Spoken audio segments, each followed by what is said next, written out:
ذہبی رحمہ اللہ نے اس کا وصف بیان کرتے ہوئے کہا ہے کہ وہ دیندار، مسلمان اور بلند ہمت انسان تھا۔ وہ منگول حکومت میں ایک طاقتور اور بااثر امیر تھا۔ اس کا باپ ہلاکو اور اس کے بیٹے اباکا کے دربار میں امراء میں شمار ہوتا تھا، اور نوروز خود بھی اباکا کی بیٹی کا شوہر تھا۔ ان حالات سے معلوم ہوتا ہے کہ نوروز کی ذہن میں ایران کی منگول یعنی نوروز جو تھا، ان کی حالات زندگی سے معلوم ہوتا ہے کہ اس کے ذہن میں ایران کی منگول سلطنت میں اسلام کو قائم کرنے کا ایک اصلاحی منصوبہ اور پروجیکٹ تھا۔ نوروز نے بدھ مت کے معابد کو منہدم کیا، بتوں کو توڑا، اہل ذمہ پر جزیہ نافذ کیا، اسلامی احکام کو نافذ کرنے کی کوشش کی۔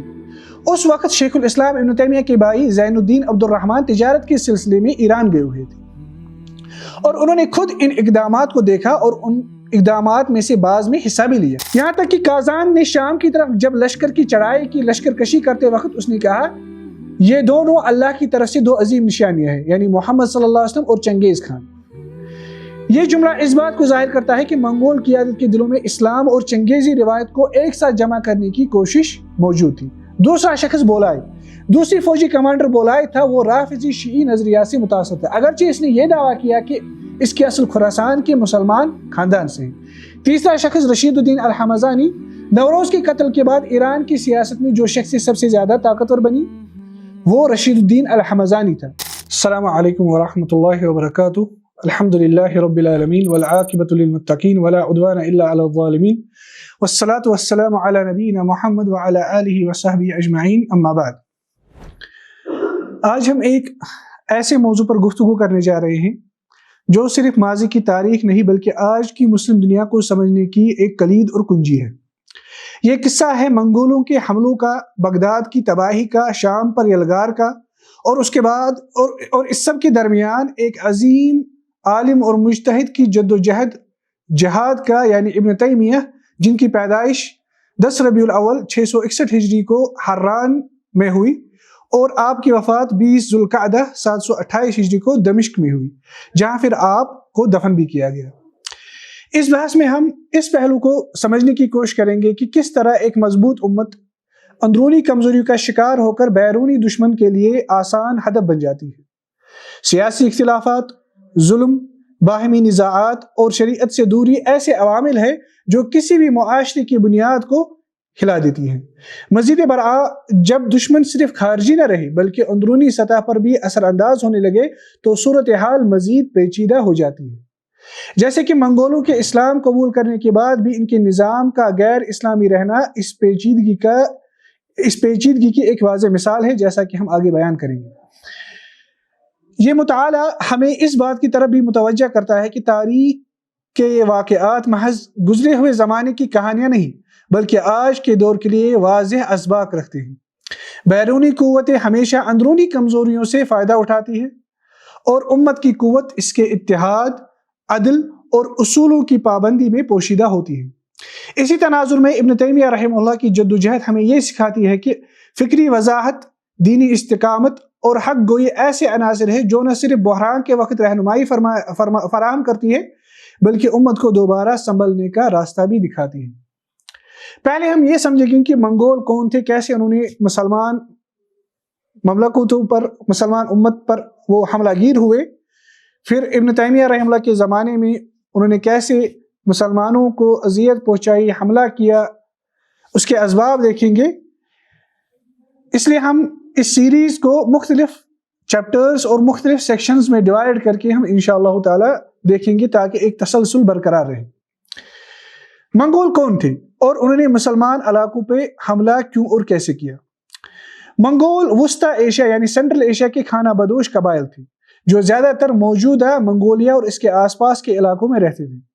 یہ لوگ گھوڑوں پر جنگ کرنے، تیر اندازی اور سخت زندگی گزارنے کے لیے مشہور تھے۔ ان کی معاشرت قبائلی تھی اور ہر قبیلے کا ایک سردار ہوتا تھا۔ منگول طاقت کا اصل آغاز چنگیز خان سے ہوا۔ اس کا اصل نام تیموجن تھا۔ اس نے 1206 عیسوی یعنی 1206 کامن ایرا میں مختلف منگول قبائل کو متحد کیا اور خود کو منگولوں کا عظیم حکمران قرار دیا۔ چنگیز خان نے ایک مضبوط فوجی نظام قائم کیا۔ اس کی فوج انتہائی تیز رفتار تھی، گھوڑوں پر تیر اندازی میں ماہر تھے، جنگ میں سخت نظم و ضبط رکھتی تھی۔ اسی طاقت کی بنیاد پر اس نے دنیا کی سب سے بڑی زمینی سلطنت قائم کرنے کی مہم شروع کی۔ منگولوں اور مسلمانوں کے درمیان بڑا تصادم اس وقت شروع ہوا جب چنگیز خان نے منگولوں کا خوارزم شاہی سلطنت پر حملہ کیا۔ یعنی منگولوں نے خوارزم شاہی سلطنت پر حملہ کیا۔ اس وقت وسطی ایشیا میں سلطان محمد خوارزم شاہ کی حکومت تھی۔ ایک تجارتی قافلے کے قتل کے بعد چنگیز خان نے اس جنگ کا بہانہ بنایا اور خوارزم کی سلطنت پر حملہ کر دیا۔ منگولوں نے کئی بڑے اسلامی شہروں کو تباہ کیا، جیسے بخارا، سمرقند، مرو، نیشابور۔ ان شہروں میں بڑے پیمانے پر قتل و غارت ہوئی اور بہت سی علمی و تہذیبی مراکز تباہ ہو گئے۔ مسلمانوں کے لیے سب سے بڑا سانحہ اس وقت پیش آیا جب چنگیز خان کے پوتے ہلاکو خان نے 1258 عیسوی یعنی 656 ہجری میں بغداد کا محاصرہ کیا۔ اس وقت بغداد میں عباسی خلافت قائم تھی اور خلیفہ تھے المستعصم باللہ۔ ہلاکو خان نے بغداد کا محاصرہ کیا اور چند دنوں میں شہر فتح کر لیا۔ اس کے بعد ہزاروں لوگوں کو قتل کیا گیا، شہر کو شدید تباہی کا سامنا کرنا پڑا، بہت سی کتابیں دریائے دجلہ میں پھینک دی گئی، عباسی خلافت بالکل ختم ہو گئی۔ یہ واقعہ اسلامی تاریخ کے سب سے بڑے سانحات میں شمار ہوتا ہے۔ البتہ منگولوں کی پیش قدمی کو بالآخر مصر کے مملوک حکمرانوں نے روکا 1260 کامن ایرا میں یعنی 658 ہجری میں۔ 1260 کامن ایرا یعنی 658 ہجری میں جنگ عین جالوت ہوئی، جو مشہور جنگ ہے مسلمانوں کی، جس میں مملوک فوج کے سپہ سالار سیف الدین قطز اور رکن الدین بیبرس نے منگولوں کو شکست دی۔ مملوک سلطنت یہاں پہ پہلے سمجھے، پہلے اموی سلطنت تھی، پھر عباسی سلطنت تھی۔ پھر جب عباسی سلطنت کے دور میں جو غلام لوگ اصل میں تھے، جو ان کی سروس کرتے تھے، انہوں نے اپنی مملکت کھڑی کر دی، یعنی یہ سمپل ٹرمز میں یہاں پہ بیان کر رہا ہوں، اور انہی کا نام پڑا مملوک سلطنت۔ اور انہی مملوک سلطنت کی فوج کے سپہ سالار سیف الدین قطز اور رکن الدین بیبرس نے منگولوں کو شکست دی، اور آگے جا کے یہی مملوک سلطنت پھر شام میں بھی قائم ہوئی، جیسا کہ ہم آگے دیکھیں گے۔ یہ اسلامی دنیا کے لیے ایک بڑی فتح تھی، کیونکہ اس کے بعد منگولوں کی پیش قدمی رک گئی۔ وقت کے ساتھ ساتھ منگول سلطنت مختلف حصوں میں تقسیم ہو گئی۔ دلچسپ بات یہ ہے کہ ان میں سے کئی حکمران بعد میں اسلام قبول کر گئے، خاص طور پر ایلخانی سلطنت کے حکمران، یعنی ایلخانی وہ سلطنت ہے جو منگولوں نے ایران، عراق وغیرہ میں قائم کی، جس کو ایلخانی یا ایلخانیٹ سلطنت کہا گیا۔ اب ہم آتے ہیں اپنے اصل موضوع پر، ابن تیمیہ اور ایران کے منگول کازان کے دور میں۔ جیسا کہ ہم نے کہا کہ ہم اس سیریز کو دو بڑے پورشنز میں ڈیوائیڈ کریں گے۔ پہلا جو مین چیپٹر رہے گا وہ ہوگا ابن تیمیہ اور ایران کے منگول کازان کے دور میں، اور اس کے بعد ابن تیمیہ اور ایران کے منگول خدا بندہ یا خرا بندہ کے دور میں۔ جیسا کہ ہم نے دیکھا کہ چنگیز خان نے اس مہم کو شروع کی، اور چنگیز خان کا ایک پوتا تھا ہلاکو خان۔ ہلاکو، جس کا نام ہلاکو ابن طولوی ابن چنگیز خان تھا، یعنی چنگیز خان کا پوتا، تتاری منگول حکمرانوں کے بڑے قائدین میں سے تھا۔ اس کا بھائی منکو خان منگولوں کا بڑا خان یعنی اعلیٰ حکمران تھا، جس نے ہلاکو خان کو خراسان اور آذربائیجان کا حکمران مقرر کیا۔ ہلاکو نے مغرب کی طرف اپنی فتوحات کا آغاز کیا اور 656 ہجری میں عراق پر حملہ کر کے بغداد کو فتح کر لیا، جیسا کہ ہم نے اس سے پہلے کہا، جو عباسی خلافت کا دارالحکومت تھا۔ اس کے بعد وہ شام کی طرف بڑھا اور رستے میں دیار بکر، ماردین، نصیبیین، حران، رہا، البیرہ، حمات اور حمص جیسے علاقوں کو فتح کیا اور آخرکار دمشق پر قبضہ کر لیا۔ اس کے بعد اس نے مصر پر حملہ کرنے کا ارادہ کیا، لیکن 658 ہجری میں عین جالوت کی جنگ میں اسلامی مملوک فوج کے ہاتھوں اس کے لشکر کو شکست ہوئی، جس سے اس کی توسیع یعنی ایکسپینشن پروجیکٹ جو ان کا تھا وہ رک گئی۔ اسی دوران چین میں منکو خان کی موت، اس کی موت کے بعد منگول خاندان کے اندر اختلافات بھی پیدا ہوئے، جس سے اس کی پیش قدمی مزید محدود ہو گئی۔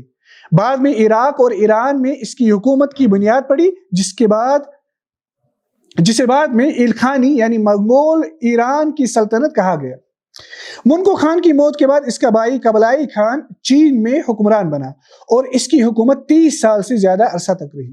ایران میں ہلاکو کی نسل کے حکمرانوں نے حکومت جاری رکھی، جن میں شامل تھے اباکا ابن ہلاکو، احمد توغدار ابن ہلاکو، ارغوان ابن اباکا، قیخاتو ابن اباکا، بائدو ابن ترگائے اور آخر میں غزان ابن ارگو، جسے قازان بھی کہا جاتا اور غزان خان بھی کہا جاتا تھا۔ غزان خان کے دور میں ایک اہم تبدیلی آئی۔ ہم نے دیکھا کہ منگولوں کی جو اصل سلطنت تھی وہ اصل میں چین میں تھی، چائنا میں تھی ان کی اصل سلطنت، اور اس کی سبارڈینیٹ سلطنت الکھنیٹ سلطنت جو تھی وہ ایران، عراق وغیرہ میں تھی۔ اس لیے مؤرخین کہتے ہیں کہ غازان کے دور میں ایک اہم تبدیلی آئی۔ پہلے ایران کے منگول حکمران چین کے عظیم خان کے تابع سمجھے جاتے تھے اور اپنے نام سے سکے نہیں ڈالتے تھے، بلکہ خان اعظم کے نام سے سکہ جاری ہوتا تھا۔ لیکن غازان نے خود مختاری اختیار کی، سکے پر اپنا نام لکھوایا اور عملاً مستقل بادشاہ بن گیا۔ اگرچہ یہ تبدیلی ہوئی، لیکن اس سے چین کی مرکزی منگول حکومت سے تعلق مکمل طور پر ختم نہیں ہوئی۔ تعلقات کسی نہ کسی حد تک برقرار رہے۔ غازان کے زمانے میں چین کے خان کے دربار میں قیمتی تحائف کے ساتھ سفیر بھیجے گئے اور انہیں عزت کے ساتھ قبول کیا گیا۔ ابن تیمیہ نے اس واقعے کا ذکر کرتے ہوئے کہا ہے کہ وہ کفار اپنے بڑے حکمران کے سامنے اطاعت اور فرمانبرداری ظاہر کرتے تھے۔ ہلاکو کی نسل کے حکمران نے اپنی جد کی توسیعی پالیسی کو جاری رکھا اور مصر و شام کی مملوک حکومت کے ساتھ ان کی دشمنی برقرار رہی۔ اس کے نتیجے میں کئی جنگیں ہوئی، جن میں اہم ہے مارکے رستم، مارکے البیرہ، مارکے بستان اور مارکے حمص الاولی، جو 659 ہجری سے 680 ہجری کے درمیان واقع ہوئی۔ اس زمانے میں خراسان بھی منگول حملوں سے تباہ ہوا۔ اسی واقعے کے نتیجے میں شیخ الاسلام ابن تیمیہ کے والد اور خاندان کو بھی اپنا وطن چھوڑ کر دمشق ہجرت کرنا پڑا۔ مؤرخ ابن الجزری کے مطابق 667 ہجری میں خراسان کے بہت سے لوگ دمشق آئے، جن میں علماء اور عام لوگ شامل تھے۔ امام ذہبی رحمہ اللہ شیخ ابن تیمیہ کی حالات زندگی میں لکھتے ہیں، فرماتے ہیں and I am quoting امام ذہبی، the quote starts، وہ کہتے ہیں ان کے والد انہیں اور ان کے بھائی، یعنی ان کے والد یعنی ابن تیمیہ کے والد ابن تیمیہ اور ان کے بھائیوں، جبکہ وہ بالکل چھوٹے تھے، ان سب کو لے کر تتاریوں کے ظلم کے وقت شام کی طرف ہجرت کر گئی۔ وہ رات کے وقت انہیں اور کتابوں کو ایک گاڑی پر جلدی میں لے کر روانہ ہوئے، کیونکہ سواری کے جانور موجود نہیں تھے۔ دشمن قریب تھا کہ انہیں پکڑ لیتا، یہاں تک کہ گاڑی رک گئی۔ پھر انہوں نے اللہ سے گڑ گڑا کر دعا کی اور اس سے مدد مانگی، چنانچہ وہ نجات پا گئے اور محفوظ رہے۔ The quote ends here۔ اس کے بعد اباقہ کے بھائی احمد توقدار ابن ہلاکو نے اسلام قبول کیا۔ وہ اباقہ کے بعد حکمران بنا اور اس نے اس وقت کے مملوک سلطان المنصور قلاوون، ان کا نام آگے آئے گا، جب ان کی پہلی ٹرم تھے المنصور قلاوون، پھر وہ معزول ہو گئے، پھر ان کی دوسری ٹرم بھی آئی، تیسری ٹرم بھی آئی۔ بہرحال اس وقت کے مملوک سلطان المنصور قلاوون کے ساتھ تعلقات بہتر بنانے کی کوشش کی۔ دونوں کے درمیان خط و کتابت بھی ہوئی، لیکن یہ قربت کامیاب نہ ہو سکی، کیونکہ ریاست کے اندر بدھ مت کے حامی قوتوں نے توقدار کے خلاف بغاوت کر دی اور بعد میں اسے قتل کر دیا۔ اس کے بعد ایران کے منگول حکومت دوبارہ مملوک اسلامی سلطنت کے ساتھ ٹکراؤ کی طرف لوٹ آئی۔ یہ معاملہ غازان خان کے دور میں بھی جاری رہا، حالانکہ وہ اسلام سے منسوب تھا، اور اس کے زمانے میں بلاد شام پر 3 فوجی حملے کیے گئے، جس کو ہم آگے تفصیل سے بیان کریں گے۔ اب ہمیں جو پہلا سیکشن اس چیپٹر میں دیکھنا ہے ابن تیمیہ اور ایران کے منگول غازان خان کے دور میں، اس میں ہمیں جو پہلا سیکشن دیکھنا ہے وہ ہے مملکت ایران کے ساتھ دوبارہ شروع ہونے والے تصادم کے اسباب اور تمہیدات، جس میں سے پہلا سیکشن جو ہے وہ تعلق رکھتا ہے شہید امیر نوروز کی داستان، جنہوں نے مملکت ایران میں ایک اصلاحی منصوبہ شروع کیا لیکن وہ نامکمل رہا۔ امیر نوروز ابن ارغوان آگا امیر نوروز ابن ارغوان آگا مسلمان تتاری امراء میں سے ایک اہم شخصیت تھا۔ امام ذہبی رحمہ اللہ نے اس کا وصف بیان کرتے ہوئے کہا ہے کہ وہ دیندار، مسلمان اور بلند ہمت انسان تھا۔ وہ منگول حکومت میں ایک طاقتور اور بااثر امیر تھا۔ اس کا باپ ہلاکو اور اس کے بیٹے اباقہ کے دربار میں امراء میں شمار ہوتا تھا، اور نوروز خود بھی اباقہ کی بیٹی کا شوہر تھا۔ ان حالات سے معلوم ہوتا ہے کہ نوروز کی ذہن میں ایران کی منگول، یعنی نوروز جو تھا، ان کی حالات زندگی سے معلوم ہوتا ہے کہ اس کے ذہن میں ایران کی منگول سلطنت میں اسلام کو قائم کرنے کا ایک اصلاحی منصوبہ اور پروجیکٹ تھا۔ اس منصوبے کی ابتدا اس وقت ہوئی جب منگول شاہی خاندان میں قازان اور اس کے چچا زاد بائدو کے درمیان اقتدار کی کشمکش پیدا ہوئی۔ نوروز نے قازان کی حمایت کی، نوروز نے کازان کی حمایت کی اس شرط پر کہ وہ اسلام قبول کرے۔ کازان نے اس شرط کو قبول کیا، بائدو کو شکست دی گئی اور قتل کر دیا گیا، اور 694 ہجری میں کازان ایران کی سلطنت کے تخت پر بیٹھ گیا۔ کازان کے اسلام لانے میں شیخ صدر الدین ابن حموی نے بھی اہم کردار ادا کیا، جو اس زمانے میں ایران میں اثر اور رسوخ رکھنے والے ایک صوفی سلسلے سے تعلق رکھتے تھے۔ صدر الدین ابن حموی نے خود کازان کے اسلام لانے کی پوری داستان بیان کی ہے، جس میں یہ بتایا ہے کہ نوروز کازان کے اسلام لانے کے لیے بہت سنجیدہ تھا اور مناسب موقع کا انتظار کر رہا تھا۔ آخرکار ایک جمعہ کے دن کازان نے ان کے ہاتھ پر کلمہ شہادت پڑھا۔ اس کے بعد دربار اور لشکر میں بڑی خوشی ہوئی، لوگوں نے سونا اور چاندی نشاور کی، اور بڑی تعداد میں لوگوں نے کازان کے اسلام قبول کرنے پر خوشی کا اظہار کیا۔ مورخین کے مطابق کازان کے اسلام لانے میں بڑی تعداد میں منگولوں نے بھی اسلام قبول کیا۔ بعض روایتوں کے مطابق ان کی تعداد 1 لاکھ تک بتائی گئی۔ کازان کے وزیر رشید الدین حمزانی، اس نے بھی اس واقعے کو اسلام کی بڑی کامیابی قرار دیا۔ اسی دور کے بارے میں شیخ الاسلام ابن تیمیہ نے منگولوں کی حالات بیان کرتے ہوئے کہا، وہ یعنی منگول اسلام میں داخل ہونے کے راستے پر تھے اور ایمان اور امن کی ابتدا کر رہے تھے۔ کازان کے اسلام قبول کرنے کے بعد امیر نوروز نے ایران میں اسلامی اصلاحات شروع کی۔ نوروز نے بدھ مت کے معابد کو منہدم کیا، بتوں کو توڑا، اہل ذمہ پر جزیہ نافذ کیا، اسلامی احکام کو نافذ کرنے کی کوشش کی۔ اس وقت شیخ الاسلام ابن تیمیہ کے بھائی زین الدین عبد الرحمن تجارت کے سلسلے میں ایران گئے ہوئے تھے، اور انہوں نے خود ان اقدامات کو دیکھا اور ان اقدامات میں سے بعض میں حصہ بھی لیا۔ البتہ امام ابن تیمیہ رحمہ اللہ کہتے ہیں، and the quote starts، امیر نوروز جو اللہ کی راہ میں جہاد کرنے والا اور شہید تھا، اسی نے منگول بادشاہ کازان کو اسلام کی دعوت دی اور اس سے وعدہ لیا کہ اگر وہ اسلام قبول کرے گا تو وہ اس کی مدد کرے گا۔ اس نے ان مشرکین کو قتل کیا جو اسلام قبول نہیں کرتے تھے، جیسے بخشیہ، جادوگر وغیرہ۔ اس نے ان کے معابد کو منہدم کیا، بتوں کو توڑا، ان کے خادموں کو پراگندہ کر دیا اور یہود و نصارہ پر جزیہ اور ذلت نافذ کی۔ اسی کے سبب منگولوں اور ان کے پیروکار میں اسلام ظاہر ہوا۔ And the quote ends۔ اور ایک اور جگہ فرماتے ہیں، اسلامی شریعت کو قائم کرنے والا شہید نوروز تھا، اور اسی نے اسلامی احکام کو اس طرح ظاہر کیا کہ وہ لوگوں میں عام اور مشہور ہو گئی۔ ایک اور جگہ ابن تیمیہ رحمہ اللہ فرماتے ہیں، نوروز رحمہ اللہ نے اہل ذمہ پر شرائط عائد کی اور جزیہ مقرر کیا، اور یہ ان کے لیے بڑی مصیبت تھی، لیکن اس کے باوجود اس سے مسلمانوں کو صرف خیر ہی حاصل ہوا۔ And the quote ends۔ Nowruz کے اصلاحی منصوبے کے 2 بنیادی مقاصد تھے۔ نمبر 1، داخلی اصلاح، منگولوں میں اسلام کو پھیلانا، اسلامی قوانین کو نافذ کرنا، غیر اسلامی مذہبی مراکز کو ختم کرنا۔ دوسرا مقصد خارجی امن، مصر و شام کے مملوک سلطنت کے ساتھ تعلقات بہتر کرنا، جنگ کی جگہ صلح قائم کرنا۔ ابن تیمیہ کے الفاظ میں منگولوں کا حال بیان کرتے وہ فرماتے ہیں کہ وہ اسلام میں داخل ہونے کے راستے پر تھے اور ایمان اور امن کی ابتدا کر رہے تھے۔ یہ عبارت گویا نوروز کے منصوبے کے دونوں مقاصد بیان کرتی ہے۔ ایمان کے راستے پر تھے یعنی اندرونی اصلاح، اور امن مملوک سلطنت کے ساتھ صلح۔ لیکن یہ اصلاحی منصوبہ زیادہ دیر افسوس کے ساتھ جاری نہ رہ سکا۔ نوروز پر یہ الزام لگایا گیا کہ وہ مملوک سلطان حسام الدین لاجین سے خفیہ رابطہ رکھتا ہے۔ جب نوروز کو خطرہ محسوس ہوا تو وہ ہرات کے حکمران کے پاس پناہ لینے چلا گیا۔ کازان نے ایک بڑی فوج قتلو شاہ کی قیادت میں نوروز کو گرفتار کرنے کے لیے بھیجی۔ آخرکار ہرات کے حکمران نے نوروز کو ان کے حوالے کر دیا۔ قتلو شاہ نے 696 ہجری میں نوروز کو قتل کر دیا اور اس کا سر کازان کے پاس بھیج دیا۔ اس کے ساتھ اس کے بھائیوں اور بیٹوں کو بھی قتل کر دیا گیا۔ خلاصہ کلام، امیر نوروز نے ایران کے منگول سلطنت میں ایک بڑا اسلامی اصلاحی پروجیکٹ اور منصوبہ شروع کیا تھا۔ کازان کو اسلام قبول کروایا، منگولوں میں اسلام پھیلایا، اسلامی احکام نافذ کرنے کی کوشش کی، مملوک سلطنت کے ساتھ تعلقات بہتر کرنے کی کوشش کی، لیکن اس کے قتل کے ساتھ یہ اصلاحی تحریک ختم ہو گئی۔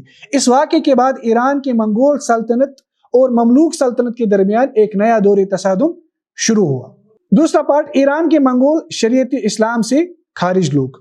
امیر نوروز کے قتل کے بعد ایران کے منگول سلطنت میں اقتدار ایسے لوگوں کے ہاتھ میں آ گیا جو گمراہی، لالچ اور مسلمانوں کی دشمنی میں مشہور تھے۔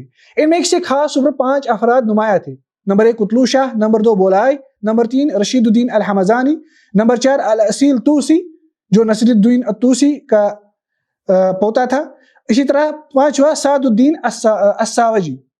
یہ سب لوگ قازان کے گرد جمع ہو گئے اور انہی کے اثر سے ایران کی منگول حکومت کا رخ اسلامی اصلاح کے بجائے دوبارہ فساد اور جنگ کی طرف مڑ گیا.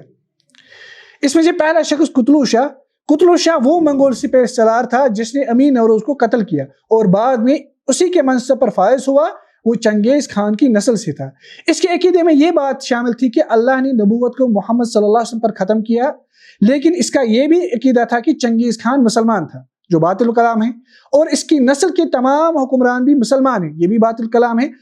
اور ایک اور باطل عقیدہ اس کا یہ تھا کہ جو ان کی اطاعت سے نکل جائے گا وہ باغی اور خارجی ہے.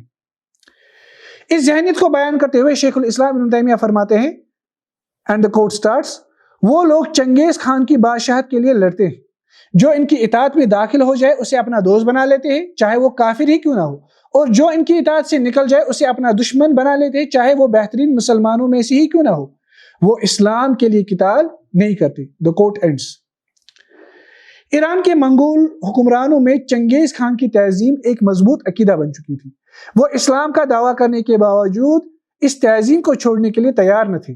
اس بارے میں امام ابن تیمیہ رحمہ اللہ فرماتے ہیں یہ لوگ اسلام کے دین اور اس طریقے کو جمع کرنے کی کوشش کرتے ہیں جس پر وہ خود ہے، حالانکہ حقیقت یہ ہے کہ جس راستے پر وہ ہے اور اسلام، یہ دونوں کبھی بھی جمع نہیں ہو سکتے. یہاں تک کہ قازان نے شام کی طرف جب لشکر کی چڑھائی کی لشکر کشی کرتے وقت اس نے کہا یہ دونوں اللہ کی طرف سے دو عظیم نشانیاں ہیں، یعنی محمد صلی اللہ علیہ وسلم اور چنگیز خان. یہ جملہ اس بات کو ظاہر کرتا ہے کہ منگول قیادت کے دلوں میں اسلام اور چنگیزی روایت کو ایک ساتھ جمع کرنے کی کوشش موجود تھی. دوسرا شخص بولائے، دوسری فوجی کمانڈر بولائے تھا، وہ رافضی شیعی نظریات سے متاثر تھا، اگرچہ اس نے یہ دعویٰ کیا کہ اس کی اصل خراسان کے مسلمان خاندان سے ہے. تیسرا شخص رشید الدین الحمزانی. نوروز کے قتل کے بعد ایران کی سیاست میں جو شخص سب سے زیادہ طاقتور بنی وہ رشید الدین الحمزانی تھا جو قازان کا وزیر بنا. ابتدا میں وہ یہودی تھا اور بعد میں اسلام کا دعویٰ کیا، لیکن مسلمان علماء نے اسے شدید تنقید کا نشانہ بنایا. شیخ الاسلام ابن تیمیہ رحمہ اللہ اس کے بارے میں فرماتے ہیں وہ ایک فلسفی مزاج یہودی تھا، پھر اس نے اسلام کی طرف نسبت اختیار کر لی، حالانکہ اس کے اندر یہودیت اور فلسفہ دونوں باقی تھے، اور اس کے ساتھ اس نے رافضیت کو بھی شامل کر لیا تھا. ایک اور مقام پر امام ابن تیمیہ رحمہ اللہ فرماتے ہیں رشید الدین الحمزانی خبیث، ملحد اور منافق تھا. اس نے ایک کتاب لکھی جس کا خلاصہ یہ تھا کہ نبی کریم صلی اللہ علیہ وسلم یہود اور نصارہ کے دین کو بھی پسند کرتے تھے اور ان پر انکار نہیں کرتے تھے، نہ انہیں ان کے دین سے روکا جاتا تھا اور نہ ہی انہیں اسلام قبول کرنے کا حکم دیا جاتا تھا، جو بالکل باطل کلام ہے. اس وزیر کے بارے میں ابن تیمیہ ایک اور جگہ مزید فرماتے ہیں ان کے بڑے وزراء اور سردار اسلام کے دین کو بھی یہودیت اور نصرانیت کی طرح سمجھتے ہیں اور کہتے ہیں کہ یہ سب اللہ تک پہنچنے کے راستے ہیں، جیسے مسلمانوں کے ہاں 4 فقہی مذاہب ہیں. اور ابن تیمیہ فرماتے ہیں ان کا بے وقوف وزیر جسے رشید کہا جاتا ہے وہ بدترین مسلمانوں جیسے رافضیوں اور ملحدوں کو اہل علم اور اہل ایمان جیسے بہترین مسلمانوں پر مقدم کرتا ہے. The quote ends. اسی شخصیت کے بارے میں مؤرخ البرزالی کہتے ہیں کہ وہ اسلام کا دشمن تھا اور اسلام کے نام پر چھپا ہوا ملحد تھا، اور اس کے قتل کو اسلام کے لیے بڑی کامیابی سمجھا گیا، یعنی جب بعد میں اس کو قتل کر دیا گیا وہ بڑی کامیابی سمجھی گئی. تیسری شخصیت الاصیل طوسی یا چوتھی شخصیت الاصیل طوسی. رشید الدین کے قریبی ساتھیوں میں الاصیل طوسی بھی تھا جو مشہور فلسفی نصیر الدین طوسی کا بیٹا تھا. وہ رشید الدین کا مشیر اور قازان کے دربار کے قریب تھا. اس حوالے سے شیخ الاسلام ابن تیمیہ فرماتے ہیں The quote starts. تتاری یعنی منگول، کرامتہ، ملاحدہ، باطنیہ، زندیق اور منافق لوگوں کو جیسے طوسی اور اس جیسے افراد، ان سب کو مسلمانوں، یہود اور نصارہ میں سے ہر اس شخص پر حاکم بنا دیتے ہیں جو علم یا دین کی طرف نسبت رکھتا ہو. The quote ends. پانچویں شخصیت محمد ابن علی العجمی جو سعد الدین الساوجی کے نام سے مشہور تھا. وہ رافضی نظریات کا حامی تھا اور اسی کے اثر سے قازان کے بھائی خرابندہ نے بھی بعد میں رافضی مذہب اختیار کیا. تاریخی روایاتوں میں اسے ظالم اور جابر وزیر کے طور پر بیان کیا گیا ہے. نوروز کی شہادت کے بعد اصلاحی منصوبہ ختم ہو گیا، منگول حکومت دوبارہ اسلام سے دور ہو گئی. کازان کے ارد گرد گمراہ اور اسلام دشمن لوگ جمع ہو گئے، جیسے ہم نے اس میں سے یہ 5 نمایاں شخصیت گنوائے۔ یہی لوگ بعد میں شام پر کازان کی فوجی مہمات کے اہم رہنما بنے۔ بعض تاریخی روایت سے معلوم ہوتا ہے کہ کازان کا اسلام کمزور تھا اور خواہشات کے سامنے متزلزل ہو جاتا تھا۔ مثال کے طور پر اس نے اپنے باپ کی بیوی بلغان خاتون سے شادی کرنا چاہی، جو اسلام میں حرام ہے۔ ابتدا میں اسے بتایا گیا کہ اسلام میں یہ جائز نہیں، جس پر وہ اسلام چھوڑنے کے قریب ہو گیا۔ بعد میں بعض علماء نے یہ فتویٰ دیا چونکہ اس کا باپ کافر تھا اس لیے یہ نکاح جائز ہے۔ اس کے بعد وہ مطمئن ہوا اور اسلام پر باقی رہا۔ ایک بار پھر یہ بتاتے چلے کہ امیر نوروز کی شہادت کے بعد کازان اور اس کے بھائی خرابندہ نے اسلامی اصلاحات کو جاری نہیں رکھا۔ منگول حکومت کے اندر اسلام کے بجائے چنگیزی روایت، فلسفیانہ افکار اور رافضی اثرات غالب ہو گئے، اور یہی حالات بعد میں مملوک سلطنت کے ساتھ دوبارہ جنگوں کا سبب بنے۔ اگلی نشست میں ہم انشاءاللہ تعالیٰ اس بات پر روشنی ڈالیں گے کہ کیسے علماء، خاص طور پر شیخ الاسلام ابن تیمیہ رحمہ اللہ نے بیان کیا کہ ایران کے منگول شریعت اسلام سے منحرف اور خارج ہے، جس کے ہم اسباب بیان کریں گے۔ السلام علیکم ورحمۃ اللہ وبرکاتہ۔